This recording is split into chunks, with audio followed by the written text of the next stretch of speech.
Boa noite a todas e todos.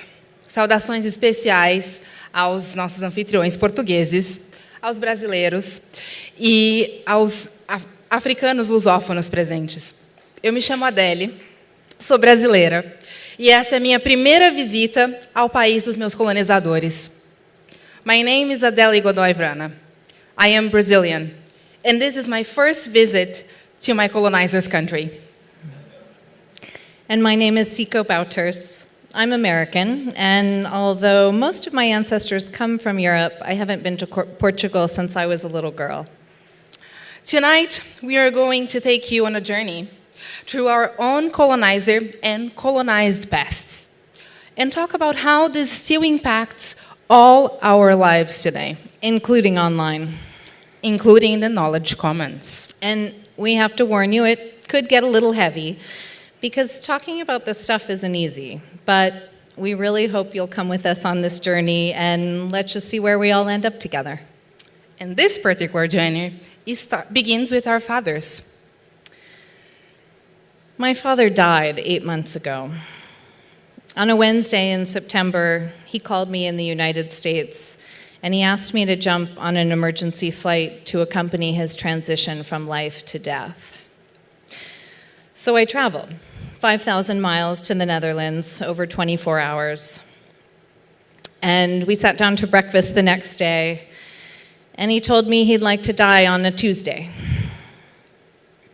He was lucky enough to have time to put his affairs in order, to be living in a country like the Netherlands with really good health care and end-of-life options, and to die in his bed in a small village surrounded by a doctor, a nurse, his fourth wife, and one of his 5 children, me. I used to say he was the ancestor that I was the least proud of, and like many others in his life, I would sometimes go a really long time without speaking to him. But as he became sick with cancer over this past year, we grew a lot closer, and I began to recognize that, as always, his story and his self were much more complex than I ever gave him credit for. This September will be 4 years since my dad passed away. He died alone of a heart attack at his home in Brazil. My daddy's body sat in abandonment for days before the foul smell alerted the nearby neighbors. Both my mother and my younger brother were out of the country, and I was living 6,000 miles away in California. There was no time to fly back to our hometown and say goodbye. We were not there for him, but his mother, 3 of his sisters, and 1 brother, all of whom he barely talked to, showed up to bury him. My dad was a depressive alcoholic who mostly avoided any relationship with his parents and siblings. Growing up in Brazil, I saw my grandparents maybe 3 times my whole life. My dad barely talked about them or with them. He always struggled because he didn't know why his parents didn't love him or treat him as well they treated their siblings. There was this big why lurking around my dad's existence. And this made my dad a seeker. The problem is, he was looking in the wrong place. He assumed he was the problem and he was guilty. That's when he used the alcohol, the gambling, the self-sabotage, and unhealthy life choices to numb his deepest pains. My father was an alcoholic with a lifelong disease. And this stubborn anger inherited from generations of Bouterses who never really accepted the fact that willpower alone would not change things. He was always on the move. He was always seeking somewhere else where things would be different. And he shifted his life and our family across continents whenever his luck ran out or relationships wore thin in one place. When I was small, he took me away from the rest of my family. He and my 4-year-old self hitchhiked together across the United States. Over time, I grew up with our family spread across 3 continents: the Netherlands, the United States, and yes, even Brazil. And this sense of dislocation began to feel normal. My father was unpredictable, and he would suddenly fly into these bouts of rage or sadness with no explanation, and it terrified my childhood self. He could be petty, suddenly upset over really small things. He could be unkind or dishonest to the women in his life. He conflated illness with weakness. As a child, I learned so many of his habits, and I just took them as normal, learning to deal with them as best I could. As a young woman, I rejected them, and I started to put up walls to protect myself from him and anyone like him. My dad was severely abused, both physically and mentally, by my grandfather. He would often tell me about his most painful childhood memory. My grandfather hung him naked in a tree for hours to punish him for eating something he wasn't supposed to. He was just a little boy. My grandfather was a white man. I know absolutely nothing about his ancestors, but I do know that their whiteness has always been hypervalued, both inside and outside my dad's family. Despite this, he married a woman who was not white. True, she might have considered herself as such. I have never told my father, but I have a theory that he was rejected and mistreated by his father because he didn't have the right color. Most of my dad's siblings had light skin, light-colored eyes, straight hair. They all looked white, or could pass as white, with the exception of my dad. He was brown, had curly hair, brown eyes. In my theory, my dad's body and existence reminded my grandfather of his tinted whiteness. Being black, or at least looking like a black man, automatically made him less worthy of love and respect than his siblings. Systemic racism was the answer to the big why my dad was seeking for his whole life. I too have a theory. I think my father carried with him the ghosts of his ancestors, including a lot of violence and anger passed down through generations. I have this photo of my dad. He was about 6, and he's wearing this big knee bandage. When I asked him about it once, he told me it was because my grandmother threw a plate at him for making some kind of mischief. And my great-grandfather, too, was known for his temper and violent behavior. I think my father must have come from a really long line of working-class folks, white folks, who never quite knew what to do with all those ugly feelings and experiences they had bottled up inside them. Ironically, and yet quite fitting, my father didn't consider himself a black man. We never discussed race with me or my younger brother. We never had the talk that black parents give their children about how to act when we are stopped by the police based on racial profiling. We never heard about Zumbi, Mandela, or black icons in Brazil or the world's history. We were not introduced to black artists and taught how to admire black culture with my dad. We never talked about our ancestors and what was done to them because of slavery. We were Afro-descendants raised in a racial vacuum. The Dutch side of my family is the one I've learned the least about. And this was definitely something I avoided because of both my troubled relationship with my father, but also because of the ugly history of European colonization that so many of us would much rather forget. So, what do I really know about the ancestors of this ancestor that I've been the least proud of? In our last months together, my father and I talked a lot about our family and about colonization. I had just been to South Africa and was thinking a good deal about the Netherlands' role in the oppression of African people there. My father was quite sure that the Bouterses were involved in the Dutch slave trade, and he confessed to not being able to enter the nearby Shipbuilders Museum because it made him feel ashamed and disgusted. After my father's death, I began to revisit the history of the transatlantic slave trade, this time trying to locate myself in it. The Dutch Golden Age of exploration was often portrayed, right? It's often known as this time of abundant commerce, of capital, of art, of science, and okay, sure, it was those things. But this capitalist quest was built on a foundation of slavery. Like my father, Dutch slave traders covered a lot of ground on this planet. For almost 300 years, until the 1870s, the Dutch sailed across the Atlantic with enslaved black people from the west coast of Africa. The first of them to arrive in North America, where I live today, came on a Dutch ship. But initially, the Dutch shipped African people to northern Brazil.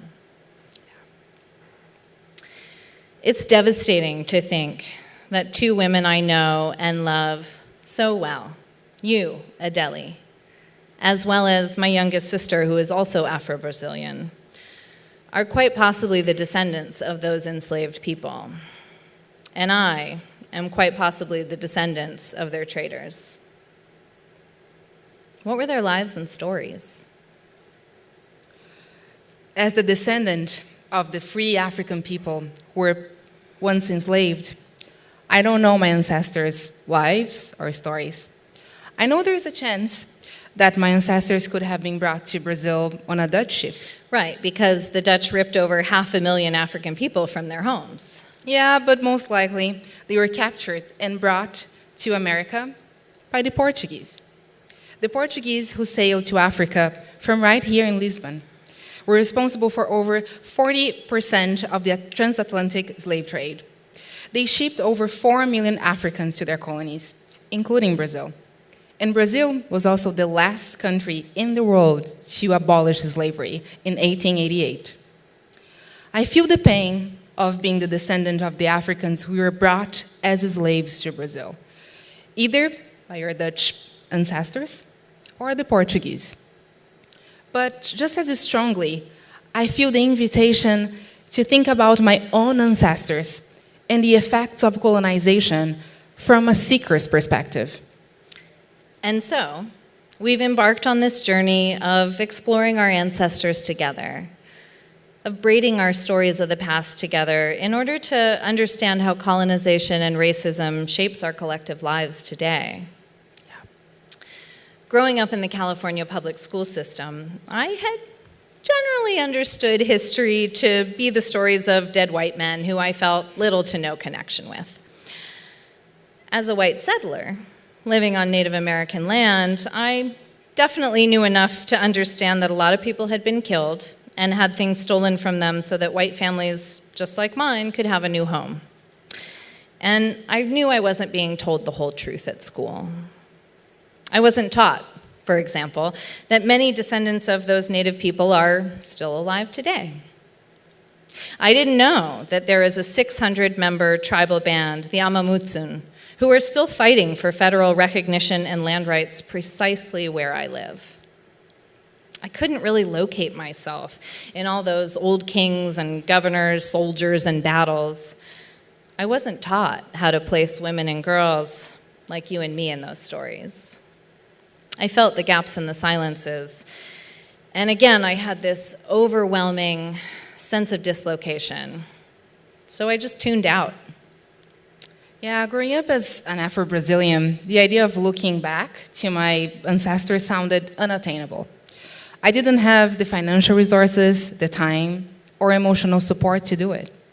On top of that, I felt extremely overwhelmed because I didn't know where to even begin looking. As part of me wanted to know more, but mainly I resented and felt discouraged by the kind of information that was being presented to me. At school, history was my beloved and at the same time most hated topic. I loved to learn about the past, but hated the classes that would touch on colonization and slavery. I remember slouching down my chair every time we got to the chapters of Columbus and the discovery of America. Or when I saw the pictures of Africans being shipped to my country. My white classmates felt affirmed and to read the discoveries and achievements of their ancestors, while I felt in fear, seeing my ancestors being portrayed as lifeless bodies, property with no name, agency, or knowledge. Their stories made me shrink, shut up, and feel less than. In this colonizer ancestry that I'm still learning to trace on my dad's side, I have a sense that there's a lot of information out there, and I'll just need to sift through it. I've heard that my Dutch grandmother did a genealogy project a while back that traced her side of the family all the way back to the 16th century. And Adele, these are not barons or kings, these are peat diggers and other working class folks. For ordinary white people in the Netherlands, it seems that tracing back 400 years is not an impossible task. But it's no accident, Adele, that your family records are a lot harder to trace than mine. Yes, Siko, because the colonizers intentionally destroy slavery records, including documents and information about the free women and men they captured in the African continent. Colonizers wiped out indigenous and African knowledge, names, tribes, family connections, and culture in order to conquer them. They knew that not having a past, not knowing your own origins, would make it almost impossible for us to affirm and liberate ourselves. This lack of records also made it easier to sell the story of my Brazil being a racial democracy, where everyone is equal no matter their race. Well, sorry to burst any bubbles here, but that's a myth. Brazil is not a racial democracy. Yeah, and the United States is not a colorblind country either. We're still debating whether Black Lives Matter. My own grandparents were part of the generation that believe in whitening the Brazilian population by actively encourage mixed race relationships between white, black, and indigenous people. Brazil's post-slavery strategy to reduce the number of Afro-Brazilians was basically to promote immigrants who looked like me. Yeah, the idea was that having more white people live in Brazil and engage in interracial relationships would then gradually whiten the overall population. As this was coming out of a long history of colonization in which, sure, some interracial relationships were consensual, but most of them were not. It seems like your grandparents' relationship is a really clear example of Brazil's whitening ideology. Right. And my black father represented the failure of this whitening process. So in return, his white father made his life miserable. Would my father's childhood and later life have been any different if he saw and affirmed himself as a black man? What would have happened to me if my history books portrayed my African ancestors as being human beings with rights, culture, and stories, instead of as property and disposable labor?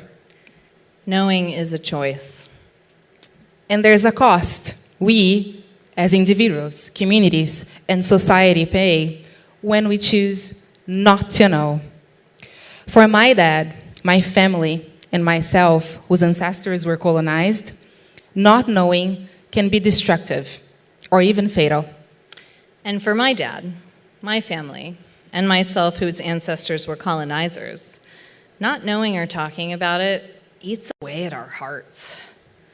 It erodes our sense of connectedness and trust, and it leads to some really ugly ways of using our power and privilege to oppress others in our world today. I'm still working up my courage to go to the museum that my father didn't want to visit and to locate my ancestors in the fabric of the slave trade. And this, too, is a marker of my privilege, because I have the ability to decide if I want to face this history or not. For a long time, it was easier not to know. But what I've also learned, especially as the child of an alcoholic, is that silence has a long-term cost. Living disconnected with violence and mistrust was bad for me, and it's bad for everyone. Yeah, and even when some of us try to fool ourselves and avoid knowing our past, this racist world we live in will remind us. My father may have believed that he could simply avoid racism by choosing to not identify himself as a black man. The problem is, this is not an option. I am black, and the world will treat me as such. As a child, I experienced racism, physical abuse, violence, and depression, and I didn't know why. As an adult, I often still feel invisible and oppressed in many spaces, including in our own open knowledge commons. And simply not talking about identity and race in our movement doesn't make the problem go away. In reality, unknowing feeds racism. And racism is just not bad for me, it's bad for everyone. And we can't address racism in our communities if we think of it as only your problem and not mine too. Examining ourselves, our ancestors, and our communities today is really painful, but it's also a really important part of the healing process. We have to unearth it and learn to tell stories that contain multiple truths and perspectives. So at this point in our story, depending who you are, and we know who you are, white people, you might be feeling a little uncomfortable or guilty, or maybe just want to distance yourself from your own ancestors. Yeah, you might be thinking that all this has nothing to do with you, with all of us here in this room today. And finally, you might be thinking, gosh, that Siko is such a hero for talking about her slave trading ancestors, and poor Adelia is just an endless victim in this narrative. Yeah, or you might be thinking that Siko is a monster, and I am the hero of this story. But in this story, there are neither heroes, nor victims, nor monsters. We contain all these things, and everything in between. It's a trap to think in binaries. Being the oppressor or the oppressed depends on context. It depends on where you are and who you're talking to. You've already heard the bad about our fathers, but we also want to share some of the good with you. I loved my father. Although he terrified me, he could also be generous and super lively. He was a musician who could make a room come alive with his guitar. He had an easy directness and a wicked sense of humor, which was really fun to be around.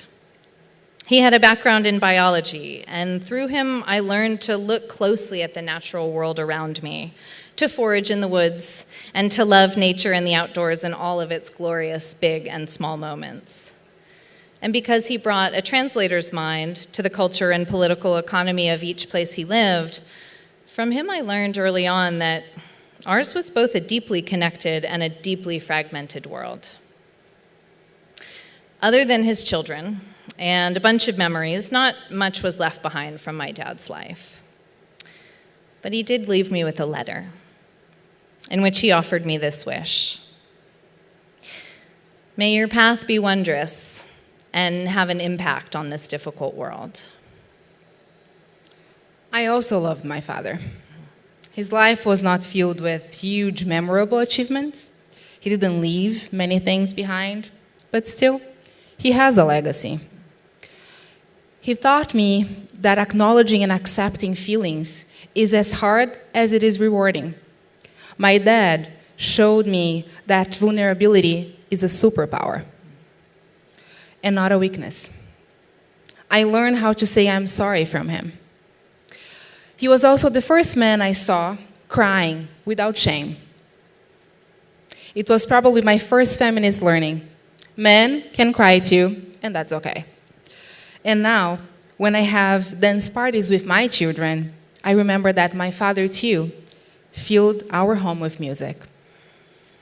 It would have been really easy to select just one side of our fathers and to focus on it to tell their stories.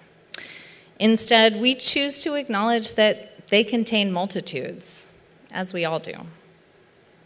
Having a better understanding of the multitudes that my father and my ancestors contained is helping me recognize which parts I choose to cultivate and seek to pass on to my own child and to the next generation, and which parts I actively seek to let die with him. So let's keep the sense of humor, the love of nature perhaps, but let's let go of the rage and the violence. What kind of ancestor do I want to be? Today, I see that becoming a seeker is my way of claiming my dad's legacy. My dad sought the answer that could have changed his life, but he died without knowing it. I wish he could see me telling his story. My dad always said that he was proud of me for who I was and what I had become. I wonder what he would feel knowing that he now can rest as I become the seeker for him, my children, and anyone whose ancestors were silenced and violated by colonization. Knowing our past, our ancestors, and being able to affirm and liberate oneself should not be unattainable or a privilege. Acknowledging the ugly things in our past that we don't choose to continue, as well as the good that we do want to carry forward, is helping us figure out what kind of a present and a future we want to create together. This helps us become whole people, better allies, and build just and equitable communities. And it's both a gift and a responsibility. Yeah, now you fast track years, many long journeys, and here we are. That little Afro-Brazilian girl became an anti-racist activist, an against all odds Wikimedian, kind of a techie, a mother raising 2 feminist boys, and an accidental US resident. And that dislocated little girl that I was eventually discovered the internet as a way to connect and build community with people across our many different realities, no matter where I was living. I became an online free knowledge activist, a Wikipedian, a co-conspirator, and the mother of a kick-ass feminist daughter. Today, we are both co-directors of the nonprofit called Whose Knowledge, building an internet where all of our stories and knowledges can be visible and represented online. And we work in solidarity with marginalized communities around the world, including women, Black and brown people, LGBTQIA folks, indigenous peoples, and folks from the global South. We are making sure that Black women like me can see and be themselves online. And despite all of these differences in our paths, one thing we share is a commitment to call out and to fill these urgent silences and gaps in the knowledge commons, including in spaces like Wikipedia or in digital archives. Our compañera and Whose Knowledge co-director, Anasuya Sengupta, talks about these gaps as the hidden crisis of unknowing. When we do not know each other as fully and as deeply as we should, this perpetuates even more violence and injustice in our world. Now, you might be wondering what on earth any of this has to do with Creative Commons. Well, if we're going to share knowledge and creativity together online in ways that will be actually useful for the future, we can't keep repeating the same old colonizers' mistakes. So many of our stories are still missing. Not just our own lives or school books, but also on the internet that we are creating and curating together. Over half of the world is online today, finally. And 3/4 of these digital folks are from the global South. Nearly half of the world's women are also online. We know that our kids will learn about the world by searching the internet. Whose knowledge will they find there? The internet's knowledge today doesn't yet reflect the rich diversity of the world. Let's take Wikipedia, the 5th most visited website in the world, as a proxy for the internet's knowledge. Most of the people who write Wikipedia are still white men from North America and Europe. Only 1 in 10 of Wikipedia's editors are women, and even fewer are trans or non-binary. And because who you are has an impact on what you create, Wikipedia's content also reflects these gaps. Every episode of The Simpsons has a Wikipedia article, for example. Military history, also pretty good. Coverage of female porn stars, also decent. Yeah, but we're still missing tons of biographies of Brazilian women scientists or activists. And it's not just Wikipedia that has this problem. Many of the conversations in the Commons about open access research or free and open licensing so far, having been driven by people who don't look like us Or they've been driven by people who look more like me. and less like me. So what happens when we stop considering open to be a set of legal conditions defined by folks in the global north? And instead, if we begin to consider this whole range of open practices that make sense in different contexts around the world? Hey, for just a minute, let's try on somebody else's shoes. Yeah, let's do that. So put yourselves in the shoes of an accomplished Brazilian woman who has been asked to share her image under a CC by SA license on Wikipedia. Someone might try to assure you that having your picture on Wikipedia illustrating your own biography is good for the knowledge commons. But by the way, the licensing also means that your image can be used to sell breakfast cereal without your consent or gain. Does that feel good to you?